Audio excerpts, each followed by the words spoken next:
And good morning, Hoosier fans, and welcome to a continued frustration. Hoosier Morning After. This is Hoosier Morning After Ohio State.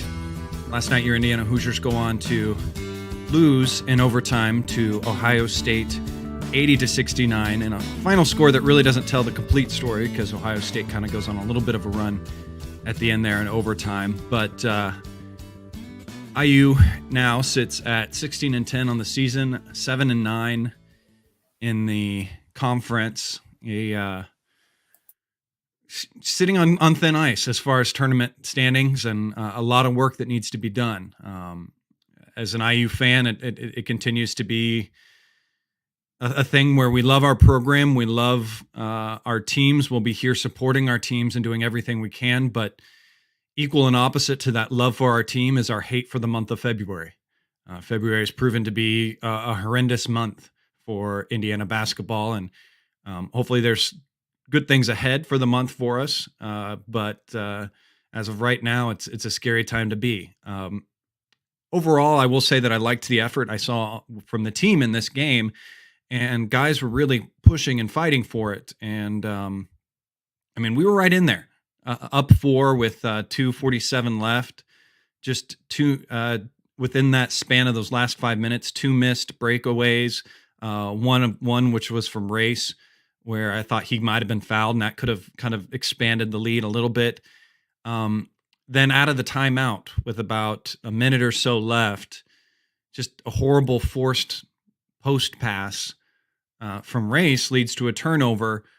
And then we get on the other end, and while IU played some pretty decent defense throughout the game, just a lack of communication, lack of thoughts. I kind of watched the replay that Tony Udranya put up a clip of it over and over again, and Trace kind of comes over to help, but then suddenly once it looks like Ohio State's player gets close to the basket, Race and X both immediately turn to take off down the court. I don't know what they're heading to do or what they think they're going on, but in that moment, Race completely loses contact with EJ, leading to him to be open under the basket and get that dunk to tie the game, which set the emotion and set any momentum that IU had getting back after being down by 10 in the second half was gone and was in Ohio State's pocket. And IU had a chance at it. And we didn't call timeout. We didn't get a good play in there for the last shot, which we should have. And it's kind of scary. And going in overtime, I think we all kind of knew that's what was going to happen. Because, again, Ohio State had all that momentum and everything. So a struggle of a game. But thank goodness this time I've got my emotional support, Martha, with me. Martha, thanks for being on. Thanks for fighting through this, but give me your overall thoughts from the game last night. Yeah, I mean, just, it's tough, right? I remember I was talking to a buddy before the game started. I'm like, I'm not going to get emotional about this one, right? After here we are again, common themes of stretch run, February, we're back on the bubble. And I've gotten emotional. I always get emotional, right? We're all invested into this, whether we can admit it or not. But I went in and saying, I'm not going to react if we don't win. But here, the way the game played out, we had our opportunity, and just the execution of the last. I mean, it's tough, right? Because these guys.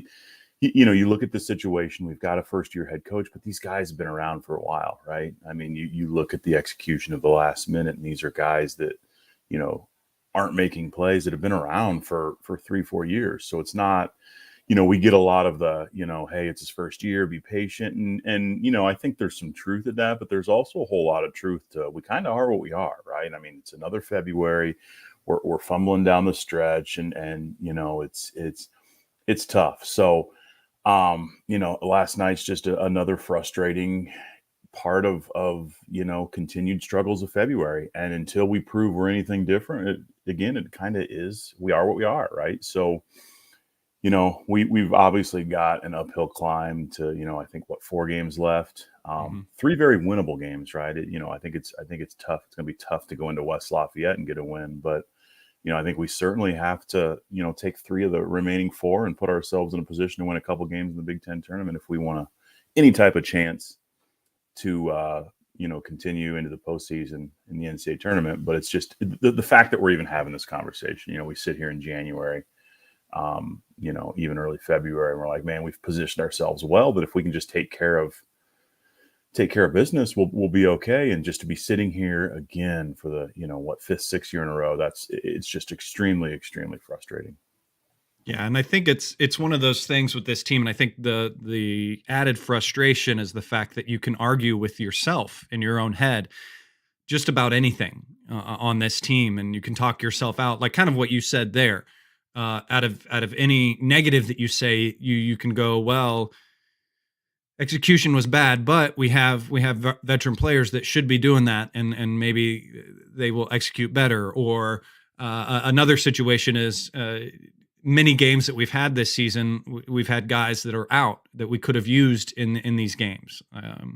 Coach obviously talks a lot about getting over the hump, and that's while that's extremely frustrating. And I joked with Coach Adranya, tweeted that right before the end of the game. Got to get him over the hump, knowing that was going to come from Coach in the presser, and of course it did. I think that hump is more of a mountain for this team, but it's one of those things where I think they could have gotten over that hump or mountain having Galloway or Fennessy in a game like this. Really needed him on Branham. I mean, he was really kind of mixing our guys up and was becoming a problem for IU to deal with, and especially in the overtime where, bless his heart, I'll say that because I'm Southern, Parker Stewart did what he could against him, but he had everything at will. Him and EJ Liddell were just kind of doing anything they could and wanted to against us late. But let's not discount what this team did in that second half, getting back. We were down 10 at one point, and kind of led by Miller Kopp with a little bit of a scoring run, and then Tamar Bates having I think one of his best games we've seen out of him. Put away how the game ended and how things happened. You had to be pleased, Martha, with what we saw from those guys in that fight that this team showed in that second half.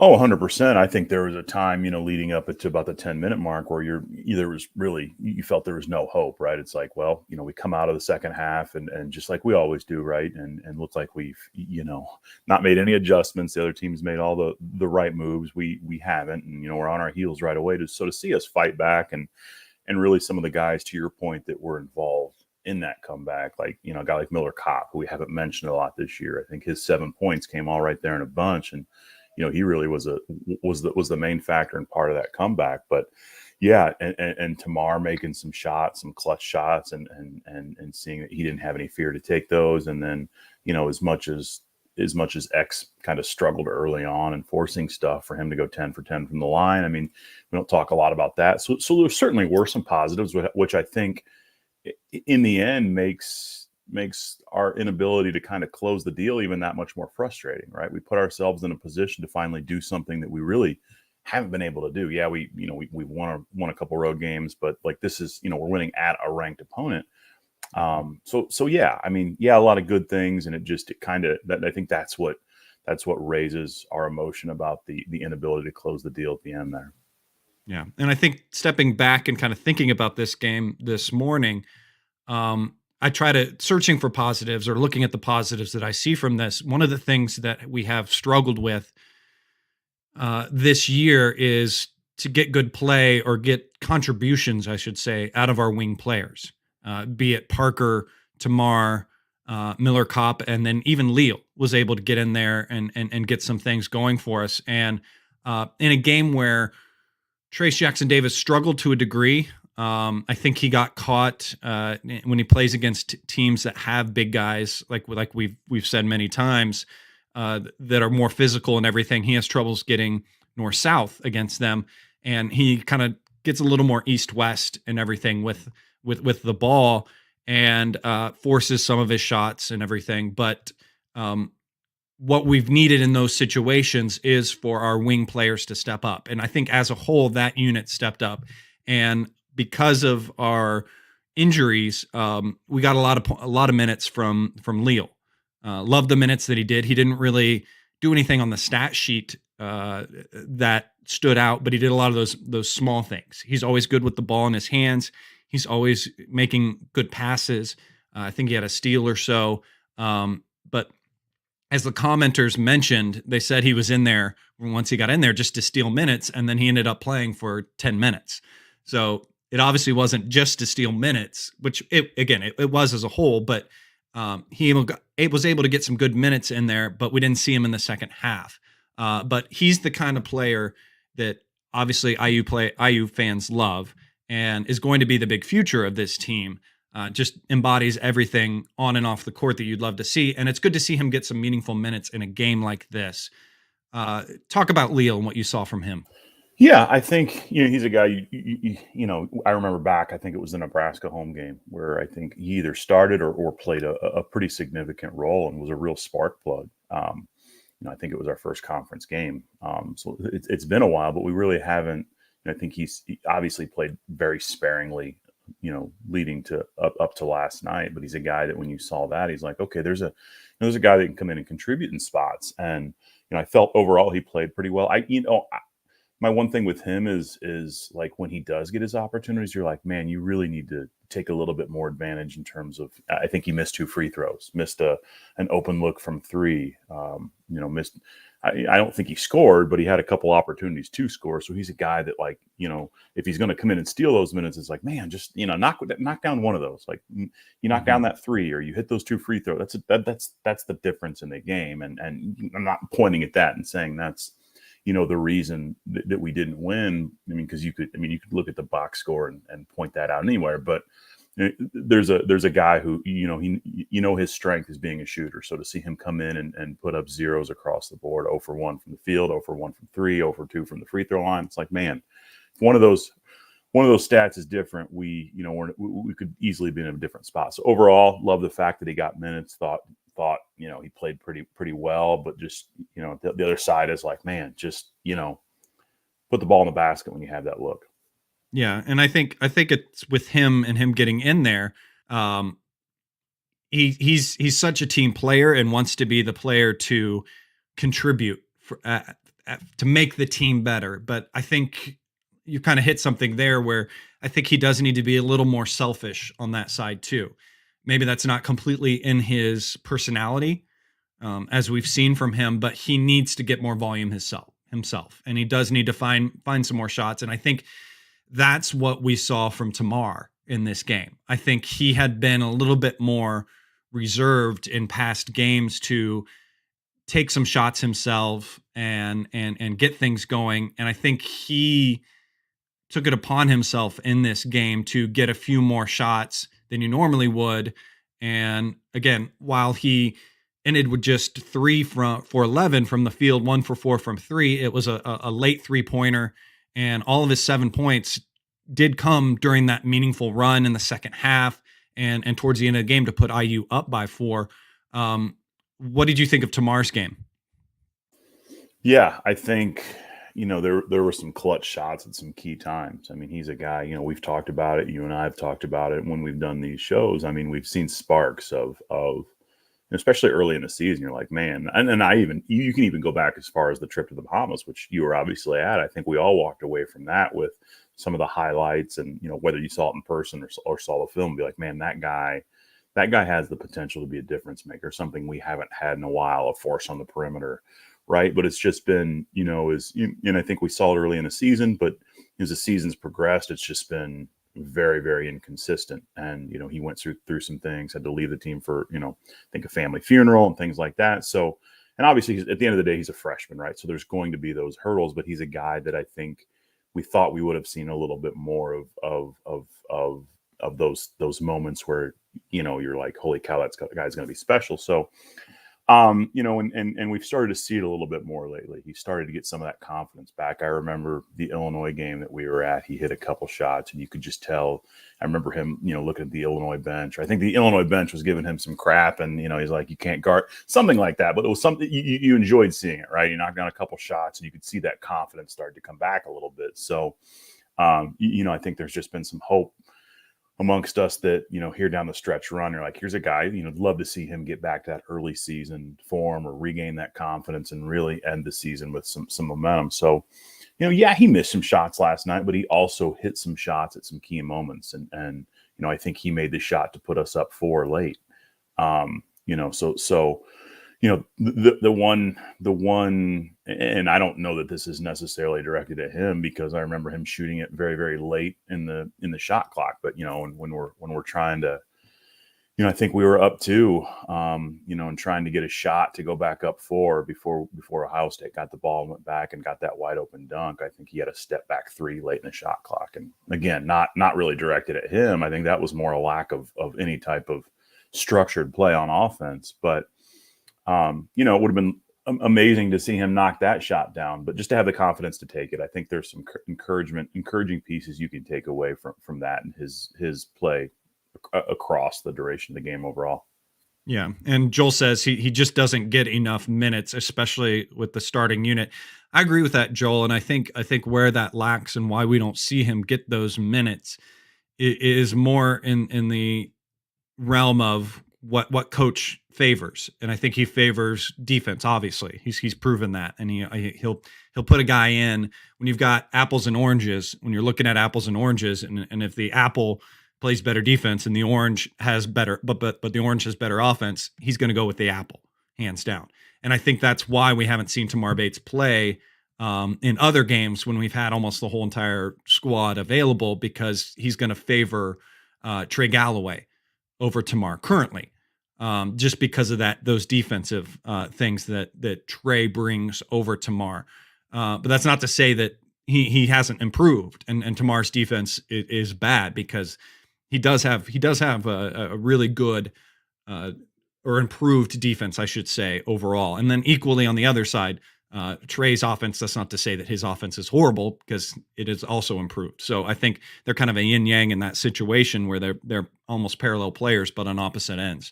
But I did like his hustle and everything going out in this game. And I see a hopeful future, because we've had too many games, this one included, where the opposing team has a player that just IU can't stop and IU can't deal with. And Brenham was that in this game. And I look forward to the future, because I think that's where we will sit with Tamar. When Tamar gets his confidence and things going, he's going to be one of those guys that other teams are going to have to account for, and other teams are going to have to figure out what to do with. Or he just might have, again, nights where he goes on fire and can't stop him, like Brenham did in this game. Shifting over to X, I think X, obviously, he struggled early in this game, had 5 turnovers, but then he kind of got locked in after that. And the only other turnover he finished with 6 was one that happened into overtime. But I think a really crucial part of his game for us overall was his free throw making. He was 10 for 10 from the field for us in this game, and ended with 4 assists, 2 steals, and everything. And even in the game was willing to give EJ Liddell a prostate exam, as we saw from those plays. Little dirty there. A little past that edge that I like you to ride on, Johnson, but a pretty decent game from him overall after he got over those kind of early jitters. What did you see from X? Yeah, I mean, obviously he's always kind of a wild card for us, and I feel like sometimes you need that wild card. Yeah, I think that maybe not at point guard. Right. I think that yeah. I mean, as especially when we're missing guys, like it's a time when he's as a point guard, as the quarterback of the offense, it's I remember early in the game thinking, man, here, you finished 3 for 12 from the field, right? And there's still some of those moments where you're like, man, where's the lack of situational awareness and just trying to trying to, force things when they're not there. And at the same time, you could also argue, well, where else, are you just going to force the ball down to, down to Trace, or, it's not like we have a whole lot of other options, or when you watch us play offensively that we're running a lot of sets to get guys other looks. So in a sense, you understand sometimes while he's trying to force the issue and be the guy. I love the line from the free throw line. I still think 6 turnovers from your point guard's a little high.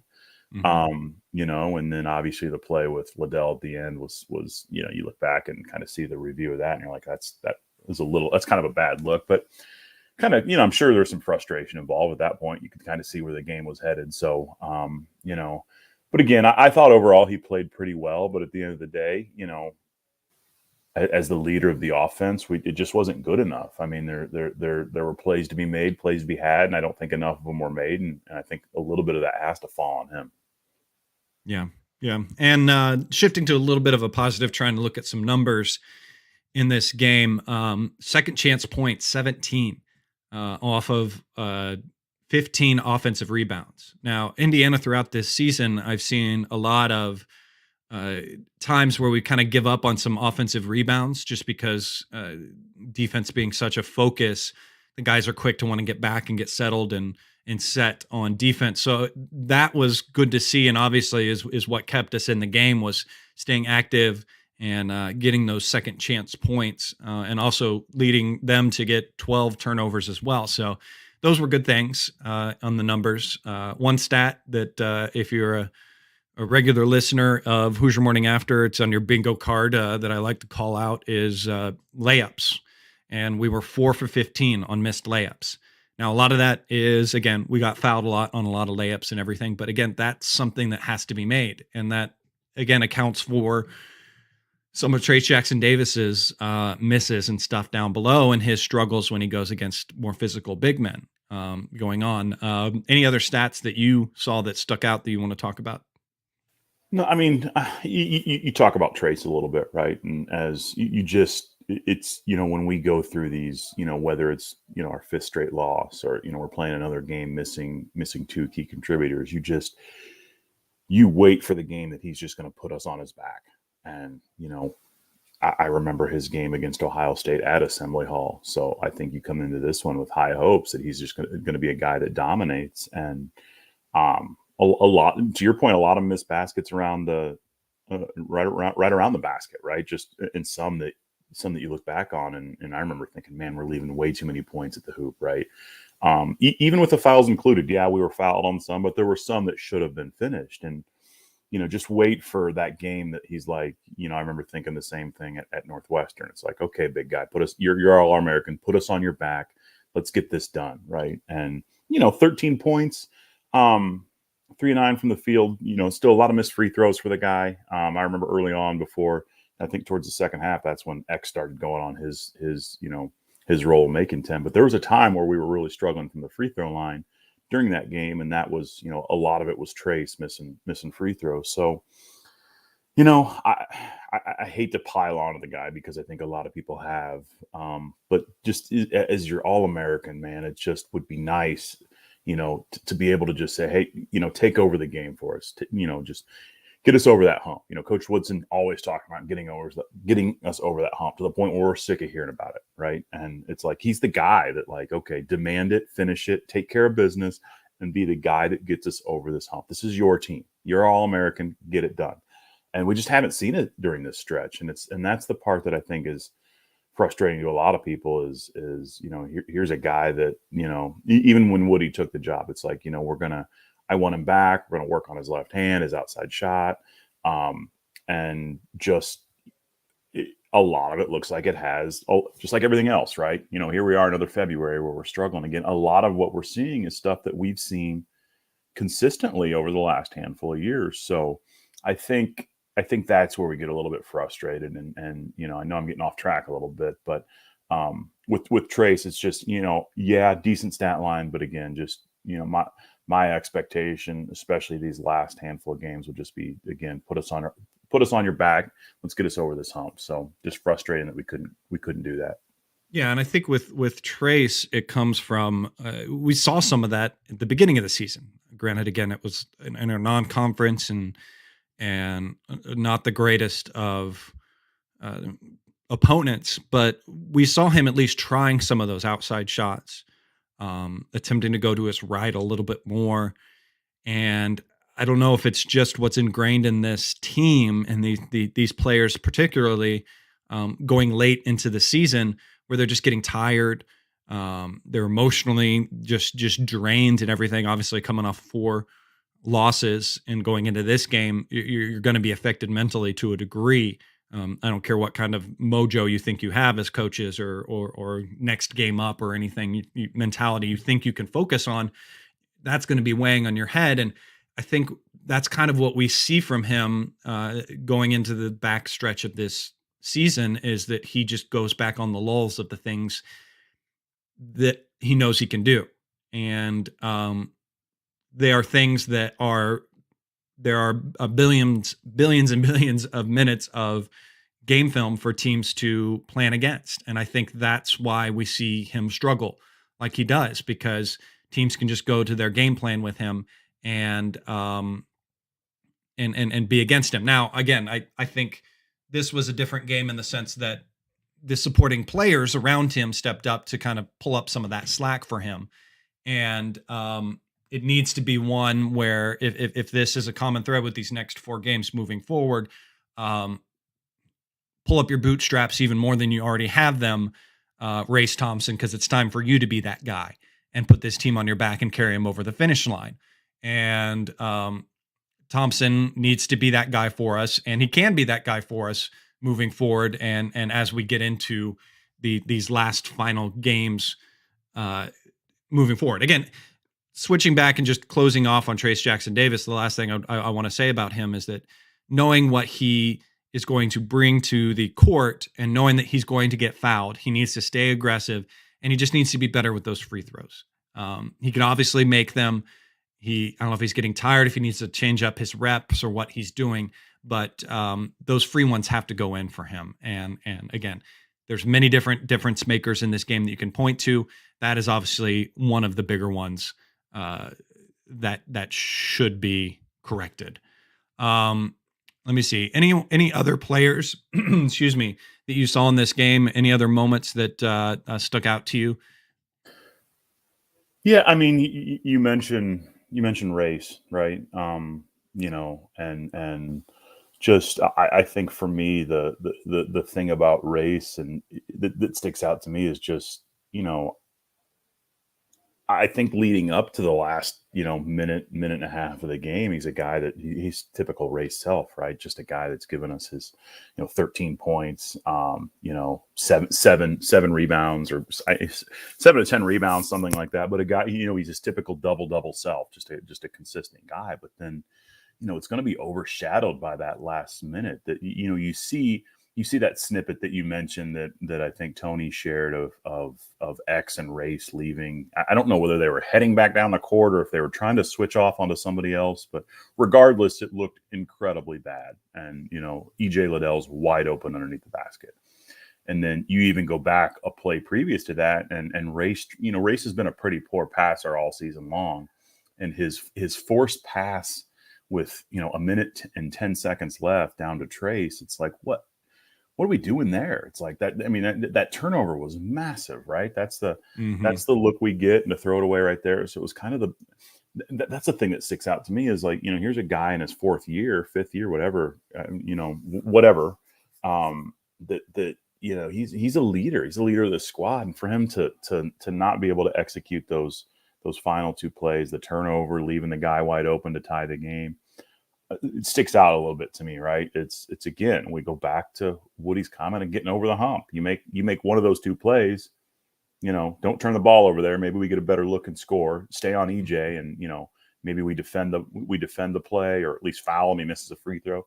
Could be a completely different scenario. So and again, a veteran that doesn't make a pretty standard play down the stretch, and that's kind of what I take away from it. So really kind of frustrated with how he ended the game, because I think, we make one of those plays, we're in a completely different mood this morning. We're pointing at his play as really, really good. We're pointing at the bench and yeah, we didn't have to play through Trace. Other guys stepped up and we had guys hurt. It's a completely different tone.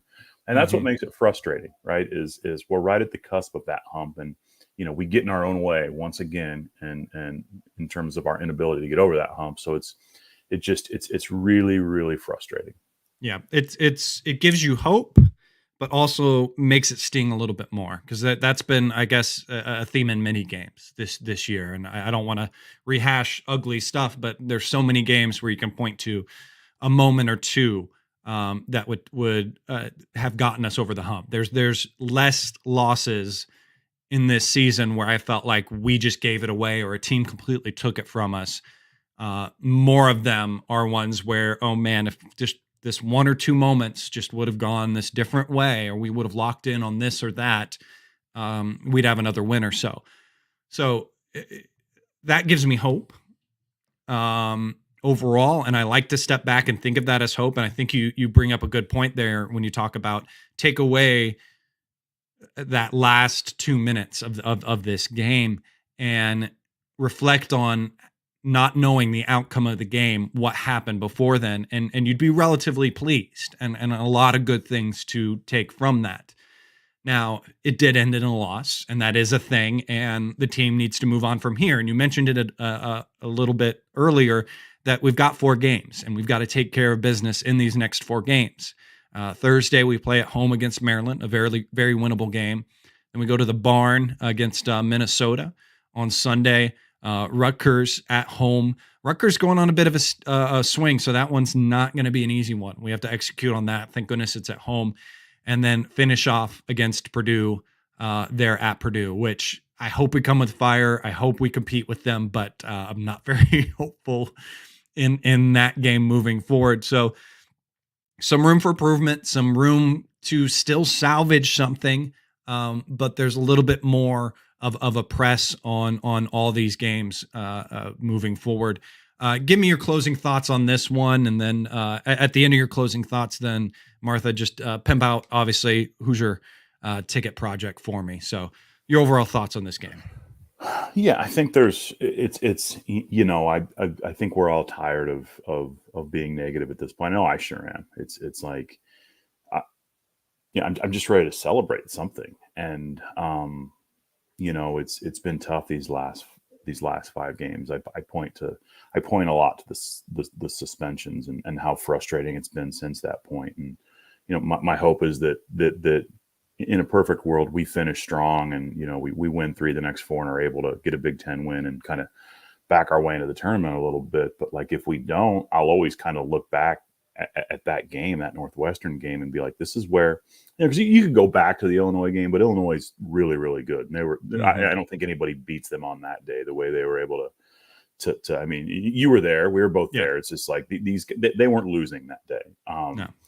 But, you go to the next game and to miss five regulars off the team and you circle that and be like, man, this is really where it went south. And you don't want that to be the theme of this season. It's just, I think we're all just looking for something to hang our hat on. And there's really, it doesn't exist right now. I mean, I think there's this game aside, there's certainly a micro and a macro of this entire situation, right? I think the micro is we're in a first year. We've got a first-year head coach. We've got some needs specifically on the perimeter, and until we get better perimeter players, it's at this level of college basketball, there's going to be some challenges, right? I mean, it is what it is, and but at the same time, the macro is, I mean, we've got a schedule here where we stockpile 8, 9, 10 wins at the beginning of the year. Going 10-10 in the Big Ten should not be that big of an ask. It just shouldn't be. And for us to be sitting here for potentially the 6th year in a row and in a position where we may not make the tournament, that's a tough pill for a lot of us to swallow. I think that overshadows anybody's ability to be patient through this whole thing. It's like, it's this, maybe it's a sense of entitlement. Maybe it's, I'm not sure what it is, but like, growing up and sometimes I get, here lately, I'm like, why did my grandpa beat being an IU fan in my head? Right. Why did he choose this life for me? Right. I kid, but it's it's something that I grew up on. We each have our unique story, and as growing up, you look forward to those. March Madness is what it's all about, right? You just look forward to that every single year, and for not and to not be able to do that for potentially the sixth year in a row, it's and especially when you're as passionate as we are, it's just really, really tough and really, really frustrating. And, quite honestly, it feels pretty unacceptable, right? That a program like IU can't be one of the, what other 64 teams, 60, whatever there are in the tournament, that Indiana is not good enough for potentially the sixth year in a row to be one of those teams. It's just completely unacceptable. And that tends to outweigh the micro of the moment. We kind of are what we are. We've got a new head coach, no real identity yet. We need to improve on the perimeter.